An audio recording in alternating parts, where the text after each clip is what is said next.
This $100 million SAP implementation disaster continues to have ripple effects here in 2026. Spar Group is a South African retailer that spent about $100 million implementing S/4HANA, or trying to implement S/4HANA. The implementation was an unmitigated disaster, and they ended up having $100 million, an additional $100 million of operational disruption as a result of lost sales, not being able to get inventory to the distribution centers and to the retail outlets, and now, to add insult to injury, they're getting sued as a result of that implementation.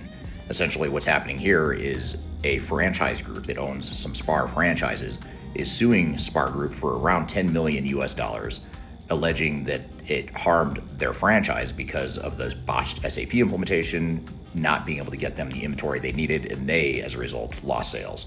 So this is just a massive disaster. And I think the real good takeaway here, though, is not only should you not fail in your project, and you should run these projects a lot more effectively than they oftentimes are, but what's even more interesting to think about is think about the impact that this has on everyone involved. The only person benefiting here, by the way, is the software vendor and the system integrator. They're the only ones that are walking away somewhat scotch-free unless they end up getting sued too. But the company itself is harmed, obviously. They've spent way too much time and money on this implementation for very little business value.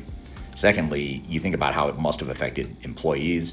You think about how it must have affected suppliers, vendors, customers, and now franchises and the franchise-owned stores. So I think it's a good reminder for leaders that this isn't just an IT project. You are disrupting your business. And if you don't manage that disruption, which, by the way, can be a positive thing if you do it right, it shouldn't be a negative thing like this, but oftentimes it ends up being that way because these projects are so often so poorly managed, then that's a problem. So I'd love to hear your thoughts on this. Is this acceptable? Is this par for the course? What are your thoughts?